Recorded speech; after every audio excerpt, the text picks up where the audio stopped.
This is LBC from Global, leading Britain's conversation with Ali Miraj.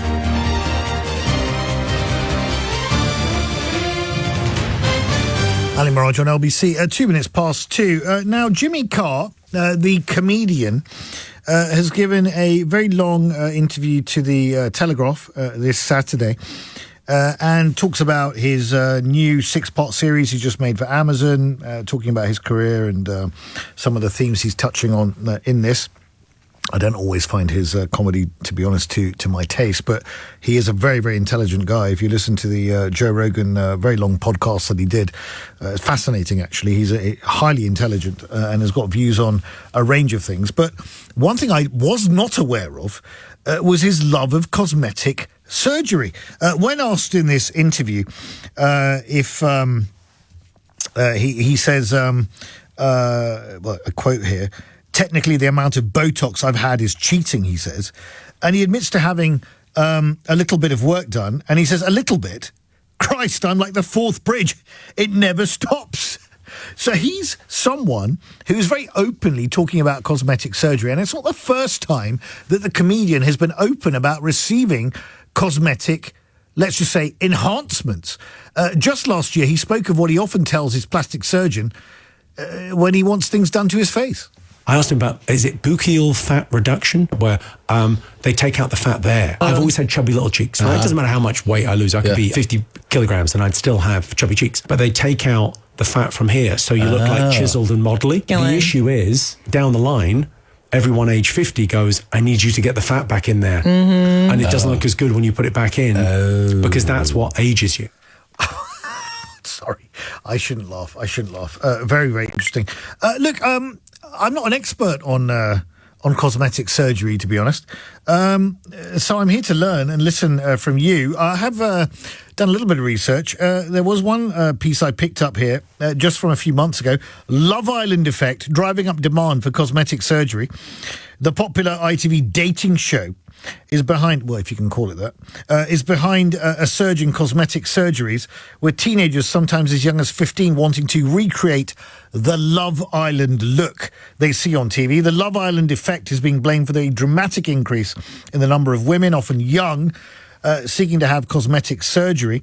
And a former contestant on the ITV dating show said that she believes that cosmetic surgery had become an addiction, and she told in this interview she gave, I started to develop more body dysmorphia. I look in the mirror, see my lips, I think they weren't big enough, and then I kept repeating it, kept going back for more.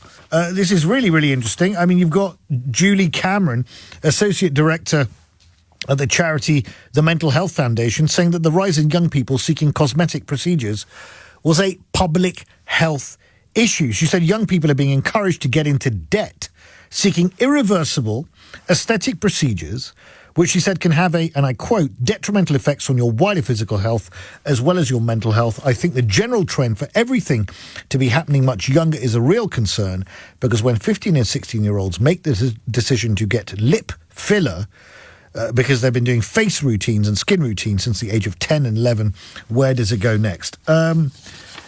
Look, there's plenty of stuff around. You only have to do a quick Google search. Another piece here, number of Brits getting cosmetic surgery doubles in a year. That was back in 2023. Look, my question to you is this. Would you have cosmetic surgery? And if so, why? Why would you have it? Have you had it? Why have you had it? Has it turned out the way you wanted? What did it cost? What was it driven by? Was it driven by social media? Was it driven by your own sense of self-worth? Was it driven by pure vanity? Has it had the intended effect that you wanted it to have? I'm here to listen and learn. I find this whole thing somewhat concerning, also a little bit fascinating and downright bizarre. But there we are. Would you have cosmetic surgery? And if so, why? 0345 6060 973. Text 84850 or ask Alexa to send a comment to LBC. Joining me to discuss this is Dr. Askari Townshend, aesthetic doctor, advanced trainer and medical director of ASKINOLOGY. Dr. Townshend, thank you very much indeed for joining. When people talk about body contouring, They're not talking about me having fish and chips at the local chippy last night, are they? No, I don't think so. Thanks for having me on, Ali. Very nice to be here. I think we're talking about two slightly different things. In my clinic, which is in the City of London, we see a very certain type of patient. It's generally a slightly more successful lady, sometimes men, but they're generally people with high-powered jobs. They're time poor and cash rich, and they're wanting to look the best they can. And that's somebody who I would suggest is wanting to replace some of what they're losing. And then there's another group of people that you were talking about there in your intro who are wanting to have more. I was born with thin lips and now I want fuller lips. I don't look as curvy as that person on Love Island, and I want some of that. So there's the replacement, and then there's the I just want more. The people that I see are generally the people who are replacing what they're slowly losing as they age. And what are they losing as they age? Well, Jimmy Carr was just talking there in the snippets about fat. He was saying that he wanted to lose fat from his chubby cheeks, but actually as he ages, he's going to want that fat back. And as we age, we actually lose fat from our faces. And that is part of the reason why we slowly start to sag. And replacing some of that volume in the right way can start to pick things up. And you can see when people have perhaps gone a bit too far. You might see a celebrity on TV or in the papers, and they start to look really quite kind of chubby in the face, very rounded cheeks, very full cheeks. And that's where you start noticing perhaps that somebody is having some of that volume replaced. What are the kinds of things people are coming in to have? In my clinic, the most common things are Botox treatments and filler treatments, generally to soften lines and wrinkles and to help contour the face so that we see less shadow, less folds, and things really just looking a bit brighter. Can you tell me what fox eyes are, please? Fox eyes? I think that's a term given to a certain kind of look that people are after, but I'll be honest with you, I don't get people coming and asking me for fox eyes in my clinic. I did look it up beforehand. Apparently it gives you a slight angle to your eyes which can accentuate your look. I mean, I'm just looking at this piece here I've got in front of me: breast augmentation, breast reduction, abdominoplasty, liposuction, blepharoplasty, which is eyelid surgery, rhinoplasty, nose job, face neck lift, fat transfer, breast implant removal, labiaplasty. I mean, it sounds pretty involved. Sounds pretty, and that's just the women. The men are having it too. Maybe not the labiaplasties, but no, yeah. Indeed. So I think we've got two things going on here. Yeah. We've got a term that people are using more and more recently called tweakments. And tweakments are that area of treatments and changes that you can do without going under the scalpel. Mm-hmm. So a clinic like mine, you can come in and maybe you'll have some injection treatments, right. Maybe you'll have a peel or some laser treatments. And we would generally call those tweakments or non-invasive treatments. Mm-hmm. And then there's the list that you just mentioned there, which is really a list of cosmetic surgery. So you're seeing a surgeon, you might be put to sleep or have local anesthetic to have your skin cut, things removed or stitched back together, etc. I mean, to what extent are you seeing, I mean, you're saying that you're finding men as well as women coming in, and you're saying the driver, and I found it very interesting that you said that, particularly in the city, you see women of a certain background who are quite successful. What are they losing that they're trying to replace, particularly here? So I think this is where it gets really interesting. I've been in this practice for over 20 years and worked in different parts of London and different parts of the country. And we see very different pictures over that time. What I find most interesting is that we first had smartphones and everybody was walking around with a camera in their pocket for the first time. And we had selfies. And there was an increase, I think, in people noticing things they weren't happy with in their selfie photos. And since COVID, we've had this new kind of revolution of video conferencing. I'm here looking at you on a webcam. Yes. Now, I'd love to say that I'm focusing on your beautiful face, but actually I'm looking at my face. And I suspect that's what most people do when they're on a video call. They're just checking themselves out. It's just instinctive. And they're starting to notice in a very real-time way the things they're not so happy about, the shadows, the lines, the frowns, sometimes the looks that they pull during a meeting.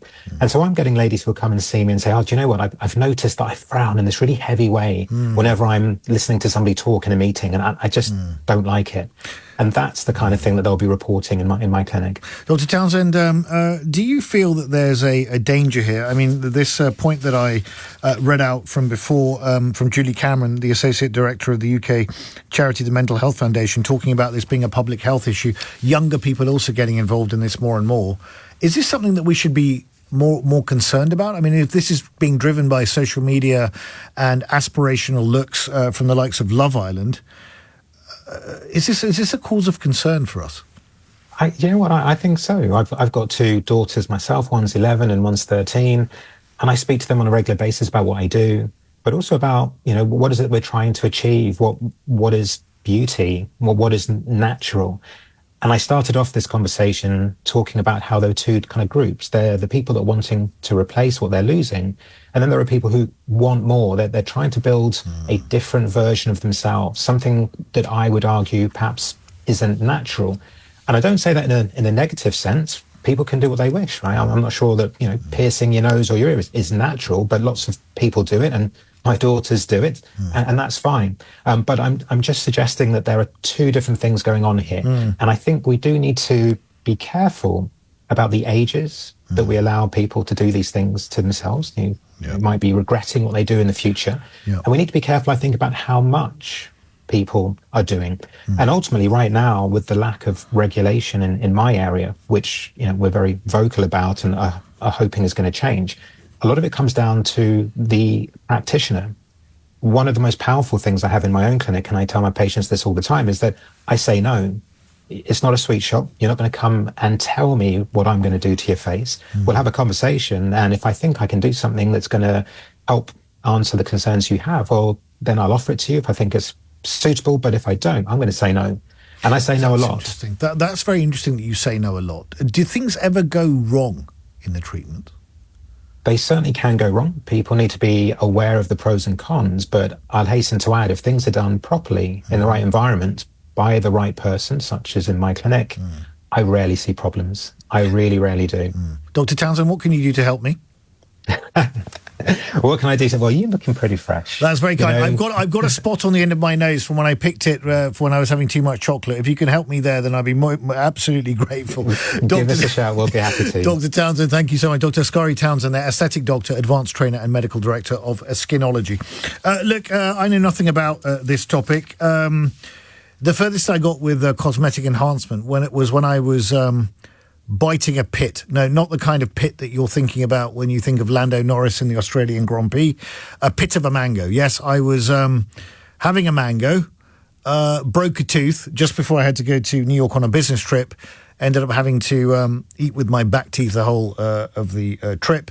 Got back and did have an implant. Not really for a cosmetic particular reason, just because it's practical and I need to eat. So I'm not the fount of all knowledge on this, nor have I ever been that bothered about the fact that I have lost my hair for a long time. I just shave it all off. So I'm here to be learning from you about this. I would like to know if you have had cosmetic enhancements of any kind, be they Botox fillers, more serious interventions. What drove you to have them? What was the driver behind it? Was it peer pressure? Was it the desire to look a certain way? Was it social media? Was it the fact that you looked at a certain celebrity who you admired and wanted to emulate that look? Is it because you wanted to be more attractive? What was the actual, more confident? I don't know. What was the driver? How much did it cost you? And actually, has it had the intended effect? If it hasn't had the intended effect, I would also like to hear from you as well.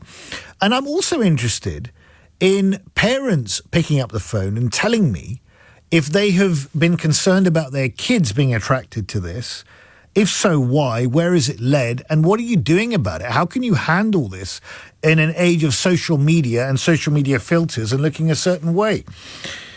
And then we have good old-fashioned vanity, which we can throw in the mix as well. Would you have cosmetic enhancements or surgery or fillers or any other kind of thing? And by the way, if you're a bloke, don't be shy. Do call in and tell me, because apparently it's increasing with men as well.